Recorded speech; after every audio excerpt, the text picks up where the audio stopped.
Honey Pop. Hi, baby. You say hi to YouTube and tell them what we're doing today. We are filming a story time for your labor and delivery. Woohoo! You ready to tell them the story? Yeah?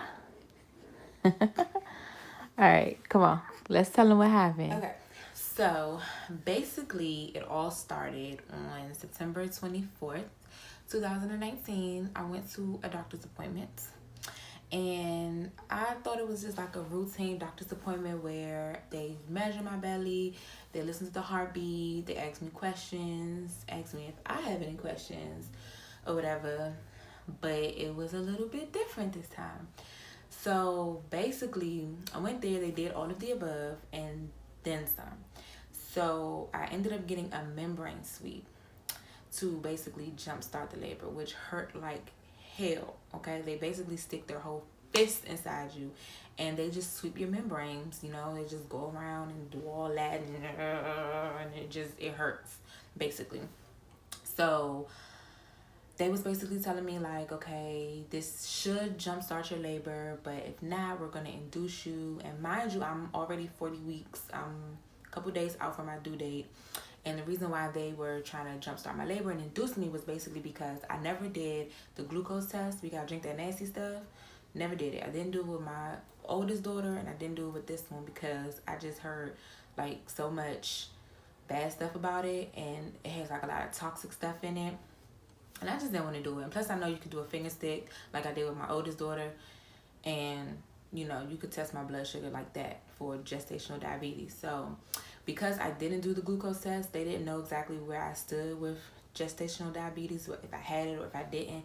So, they basically said that they were going to treat it as if I did have it. So, they wanted to go ahead and induce my labor because my due date was like 6 days away at this point. So, they went on ahead and did the membrane sweep, which, like I said, it hurt. Then I had to go get a non-stress test, which required a sonogram. And then I had to sit in this little chair with this little belt thing around my stomach, and I had to click this button every time the baby moved, and the paper comes out kind of looking like an EKG kind of thing with all these little going up and down. I don't know, whatever. So I got that done. And they initially had told me that I was going to be induced on October 4th. So I was like, okay. I'm having my baby October the 4th. So I'm texting everybody. I'm like, she's coming October the 4th. So we're like, we have 1 week to prepare for her. Literally a week. So after that, the doctor's like, okay, you might have a little bit of spotting and you're going to have some cramps for a little bit, and that's about it, so don't be alarmed or whatever. And I'm like, okay, cool. So we go home. I'm having the cramps that she's talking about, no spotting though. And basically it was off and on, off and on, off and on. So I didn't even think nothing of it. So it started the next day, the 25th, where I'm starting like, okay, this is kind of going on a little bit longer than what she said it would. So I'm thinking to myself, am I in like the early stages of labor? This is September 25th now, the next day. So my cousin is having a birthday party for her son, and I'm trying to get up and get myself together to go, but I'm like, I'm in so much pain. I'm cramping so hard, and I'm just like, this is not the cramps that the doctor was talking about. Like, this is the real deal. Like, I feel like I'm in early labor.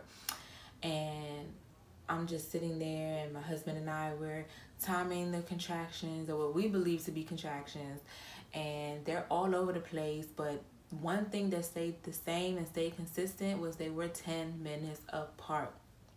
That's the one thing that stayed the same. So we're timing the contractions, and like I said, they're consistently 10 minutes apart. And we're texting family, and we're like, okay, y'all, like, be on the lookout. Like, this could potentially be it. This could be the day. So everybody's texting, and they're like, okay, what's going on? Where y'all at? Did y'all go to the hospital yet? Y'all on your way to the hospital? Like, I'm like, no, not yet. So I'm basically in my early stages of labor. Little do I know. Well, I kind of figured it.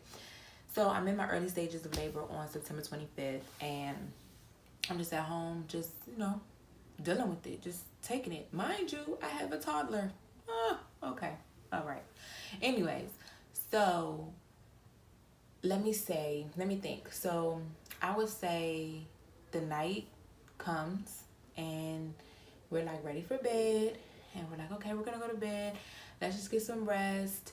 If nothing changes by the morning, we're definitely gonna go to the hospital, and let's see what's going on. So we went to bed maybe midnight, 1 o'clock. So now it's officially a new day. It's the 26th of September, and I'm still having contractions, but I'm sleeping through them, thank God.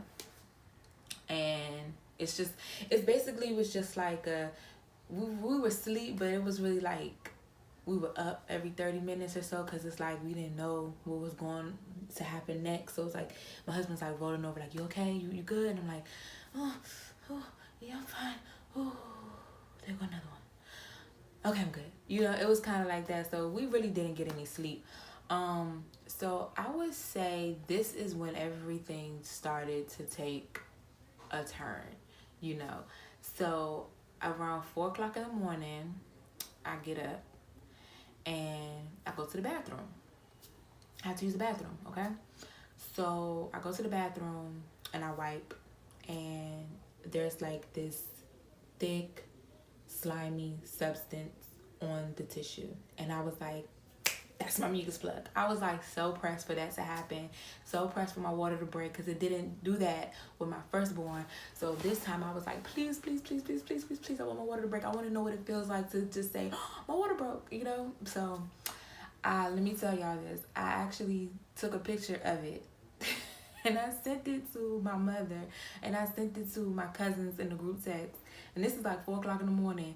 And they was like, ew, why you sending us this? This is nasty. What is this? And I'm like, y'all, this my mucus plug. My mucus plug fell out. So I'm literally taking the tissue and I'm running in the room to my husband. I'm like, babe, look, my mucus plug fell out. And he's just like, ew, like, okay, like, so what do you want to do? So I'm like, I don't want to go to the hospital yet.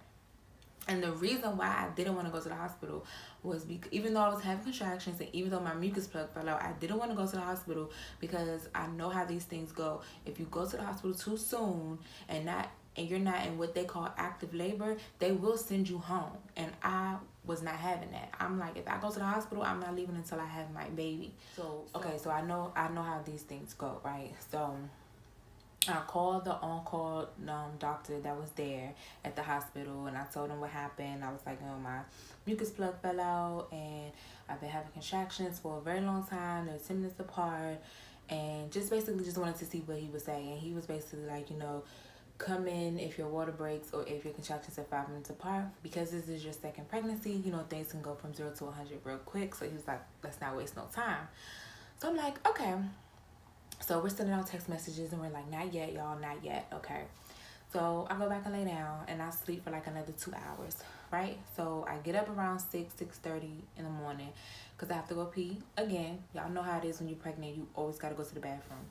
So I get up, I go to the bathroom, I pee, I empty my bladder completely, right? So I come back, I climb in the bed, and as soon as like I'm getting comfortable, my husband's getting comfortable, he's like shifting the pillow and the covers and everything, and he looks at me and he's like, you okay? And I'm like, yeah, I'm good, I'm fine, babe.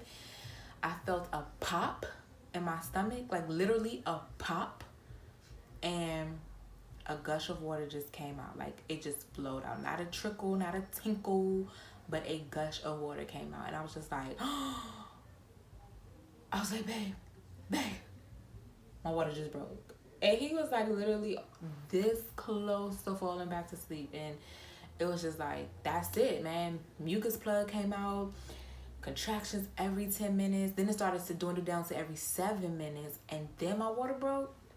Nah, it's time to go to the hospital at this point. So we're like, getting on the phone, like, sleepy, like, yeah, our water just broke. Yeah, we just about to go to the hospital. So we already had our bags previously packed, so we just did like a little extra, packing for whatever we might have missed. And we got our 17-month-old baby. And we got in the car. And we headed on to the hospital. Because we about to have a baby. So we get to the hospital around 8 o'clock in the morning. And when I'm in the triage area, which was the same triage area that I was in when I had my daughter, my firstborn daughter, because I had them at the same exact hospital. They tell me that I'm 3 centimeters dilated, and I'm like, okay, because technically you're not in active labor until you're 5. But I was 3, and they was trying to fake send me back home, but because my water broke, it was like, okay, we gotta keep her. So they're like, we're gonna admit you, and I'm like, yeah, I know you're gonna admit me. Like, shit, you better. So they gave me some pain medicine to kind of just take the edge off a little bit, which it really did. And if you guys look at my labor and delivery vlog, there's like a clip in there where I was like sky high. Like I was high. Like how high? Like I was really high. But so they did that. Then I got transferred to the the room where you go to have your baby, the big ass room. And I'm basically in labor. I'm just in labor. And I told them straight off the bat that I wanted the epidural. Because I'm like, I'm not doing this again. Because with my firstborn daughter, I was in the hospital for 2 days in labor, intensive labor, before she was born. And I didn't get the epidural with her until 3 hours before she was born. So it really didn't work. It really was a waste of time. It really didn't matter, because she was born 3 hours after I got the epidural, and that's if that, because I swear I got the epidural and she came like that. Like it was really a waste of time. But I was like, this time I'm not doing that. I was so like, oh, I'm Mother Earth, and oh, we're so natural, and we were born to do this, and women are strong. Yeah. But this type of pain, this was intense. And I was like, I cannot do this again without any drugs. Give me the drugs. So they gave me the epidural. Got the epidural. I'm chilling. So basically, I'm chilling, but baby's heart rate is dropping. So I have to keep turning from the right to the left, my back, sit up, sit back. Heart rate just keep dropping. So they're telling me like, okay, yeah, if this continues, we're gonna have to give you a C-section. I almost cried because I didn't want a C-section, because I was in danger of getting a C-section with my first daughter, and I'm like, it's happening all over again. And they were like, yeah, if her heart rate, her heart beat keeps dropping, we have to get her out of there. We cannot wait. So I'm like, oh my gosh, okay. So they come back, you know how they do, they come in and out, and they checking you, and I'm progressing really well. I'm 3 centimeters, then I jumped from 3 to 6, 6 to 8, 8 to 9, 9 to 9.5, and I started pushing at 9.5, because basically with the epidural, it takes the cramps, well, the contractions away. But when you start feeling that, when you start getting to the end of the road and you know baby's about to come, you start feeling that pressure in your butt, and you cannot control that. And there's nothing they can give you to take that pain away. It's so much pressure. I felt like my asshole was about to fall out. Like literally, I thought I was having the biggest shit of my life. Like it was ridiculous. Like I don't even remember feeling that type of pressure with my firstborn daughter. Like this was ridiculous. So the nurse is like, I'm sorry, there's nothing I can do. And I'm like, why does it feel like my butt is about to explode? And she's like, oh, baby's pressing down. She's coming through the birth canal. She's on the way. And I'm like, well, tell her to come the hell on, because I'm tired. So I turn on my left side because heart rate is dropping again. And I literally, like, no lie, I literally just whoosh the covers off. Like I just said whoosh. I threw my leg up in the air and I just started pushing. I was like, and it was like, don't push. And they was like, you're only 9.5 centimeters. I was like, well, you're gonna have to deliver a baby at 9.5, because I am ready to push. Like I couldn't control it. My body was literally doing it on its own. Like if you ever had a baby before, you know what I mean. Like my body was like literally pushing on its own. I had to do what my body said to do. Like I had to listen to my body and push. So I pushed about 2 or 3 times on my left side. At this point, they as in the doctors and the nurses and everybody, they come rushing in the room, and they're like, let's deliver a baby. Let's have this baby. So I'm pushing. I'm pushing and I'm pushing and I'm pushing. And I don't really know how long I pushed. It wasn't really that long. But when you pushing, it feel like 2 minutes could feel like 2 hours. Like that type of pain is like, nah. But it wasn't really that long. If I could have a guess, I would say I pushed maybe I think in my other video I said 20-25 minutes, I think. But I don't even think it was that long, for real. I think I pushed maybe like 15 minutes, 10-15 minutes maybe. It wasn't really that long. I don't know, but it wasn't that long. So I pushed, and I felt the ring of fire. I didn't feel that the first time with my daughter. I felt it this time with this daughter. It was horrible. It really felt like a ring of fire. And that was probably the worst part of the whole labor and delivery day. Oh my gosh, like I swear to God, like thinking about it right now is making me cringe.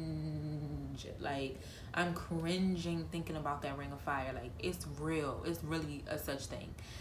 And they was like, okay. And then then the thing about it was they told me to stop pushing, and I'm like, no, let's go. Like this shit hurts. So they're like, give me 3 seconds of pushing, stop. 3 more seconds of pushing, stop. And then she's here. So I did what they said do, whatever, and she was born. She was born at 4:36 p.m. on September 26th, 2019. And I delivered a beautiful, healthy baby girl, 6 pounds, 8 ounces. I think she was 19 inches or 20. I don't know, one of those. Something like that. But she was beautiful. And after all of that pain and all of that screaming, it was all over, and it was a distant memory. I didn't even care no more. It was like whatever. I was up laughing. I was ready to get some food. I was so hungry. And it's like when you in labor and you going through all that, you don't think about no food. Hunger don't even exist until after the baby comes out. Then it's like, okay, I'm hungry. I'm starving. I haven't eaten in how long? It feels like I haven't eaten in like a week. So I was just ready to just start eating, enjoy my baby girl, and let her pass all her tests and make sure she was okay. Let's get her name on the birth certificate. Let's get this moving. Let's get life started. So that's basically how it went down. There's nothing else to say after that. She was born healthy. She was fine. There was no type of gestational diabetes. There was nothing. Thank God. I keep my faith and my prayer in the Lord.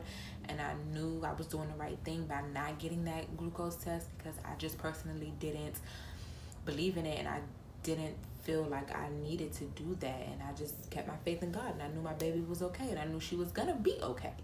So, and that's exactly what happened. So, that was it. That was how Miss Kinsley Dakota Rawlings was born. Like, comment, and subscribe, and click the notification bell to be reminded every time I upload a new video.